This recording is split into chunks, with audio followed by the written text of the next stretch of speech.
Speaker साहब कि यहां पर जितनी नाम निहाद सेकुलर पार्टियों ने हुकूमत के इस इक़दाम की तायीद की, तैयार हो जाइए। ये हुकूमत जो करती है ना, ये दोबारा दोहराएगी और हम तारीख में देखेंगे कि खुदा ना खास्ता चेन्नई को, अहमदाबाद को, बेंगलुरु को, हैदराबाद को यूनियन टेरिटरी बनाएंगे ये लोग। ये कश्मीर में तो एक एग्जाम्पल बना दिए, ये वहां तजुर्बा किया गया। आज ये सब बैठकर थाली मार रहे हैं। जब लखनऊ यूटी बनेगा, जब बेंगलुरु यूटी बनेगा, जब मुंबई यूटी बनेगा, उस वक्त हाय हाय करेंगे।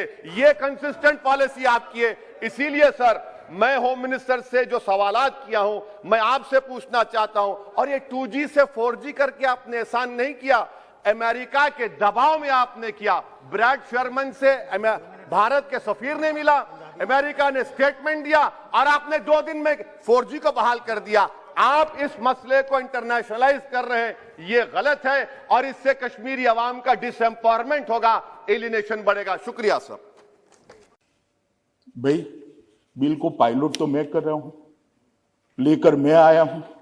मंशा मैंने स्पष्ट कही है, कहीं पर भी नहीं लिखा है कि स्टेटहुड इससे नहीं मिलेगा।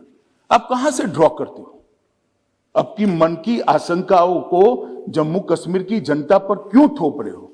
मैंने इसी सदन में कहा है और फिर से कहता हूं कि इस बिल का जम्मू कश्मीर के स्टेटहुड से कोई लेन देन नहीं है।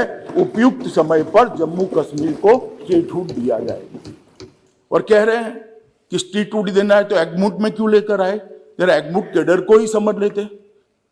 क्या अरुणाचल राज्य नहीं है? क्या गोवा राज्य नहीं है?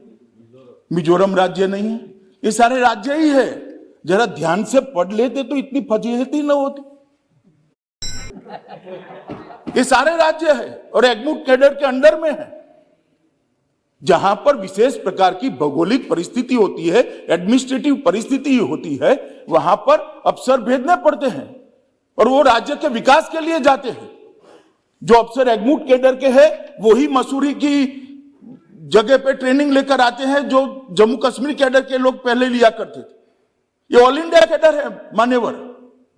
और ओवैसी साहब इसका हिंदू मुस्लिम में विभाजन करते हैं। भाई, आपके मन में सब चीज हिंदू मुस्लिम है, मैं तो समझता हूं ओवैसी जी आपको, मगर आप देश के अफसरान को भी हिंदू मुस्लिम में डिवाइड कर दे। क्या कंसेप्ट है आपका? एक हिंदू अफसर मुस्लिम जनता की सेवा नहीं कर सकता? एक मुस्लिम अफसर हिंदू जनता की सेवा नहीं कर सकता? किस प्रकार के देश में हम आगे बढ़ने जा रहे हैं?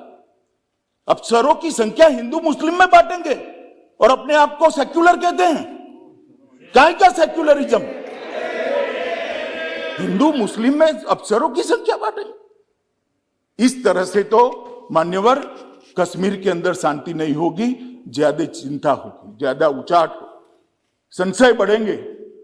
मेरा सभी से निवेदन है कि इस तरह से नहीं करना चाहिए।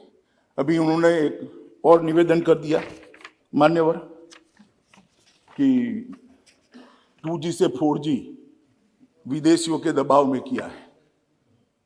ओवैसी साहब को मालूम नहीं है, जिसका वो समर्थन करते थे वो यूपीए की सरकार चली गई है। ये नरेंद्र मोदी की भारतीय जनता पार्टी की सरकार है।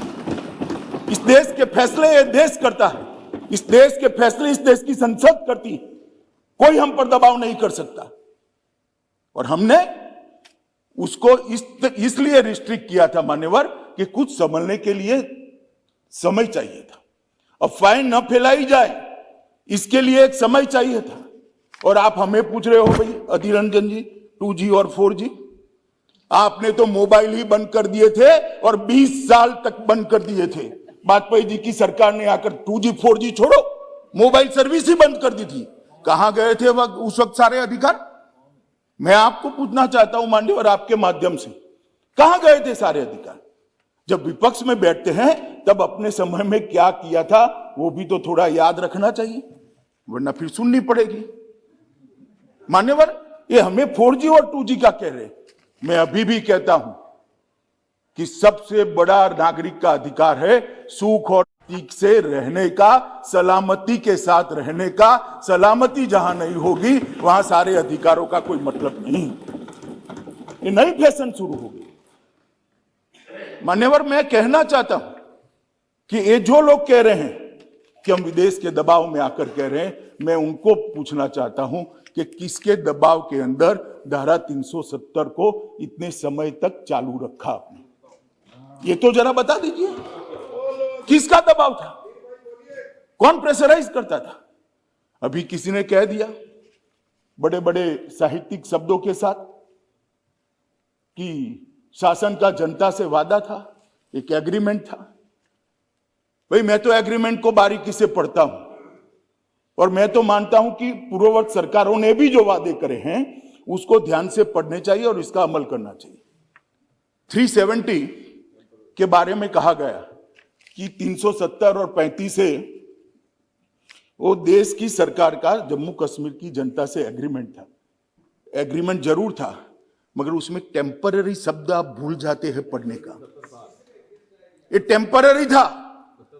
और जो मेरा हिसाब पूछ रहे 17 महीने में स्टेटहुड कब दोगे, स्टेटहुड कब दोगे, स्टेटहुड कब दोगे, हम जरूर देंगे।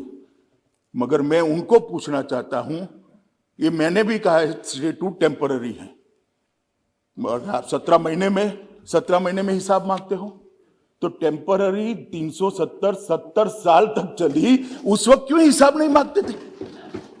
एक टेम्पररी प्रोविजन कब तक टेम्पररी रहेगा? टेम्पररी प्रोविजन को क्यों उखाड़ नहीं देता यार? क्यों कोई पूछता नहीं था? क्योंकि वोट बैंक की राजनीति करनी थी। ये सरकार वोट बैंक की राजनीति से नहीं चलती। ये सरकार देश के हित में फैसले करती है। ये सरकार देश के भविष्य को सुधारने के लिए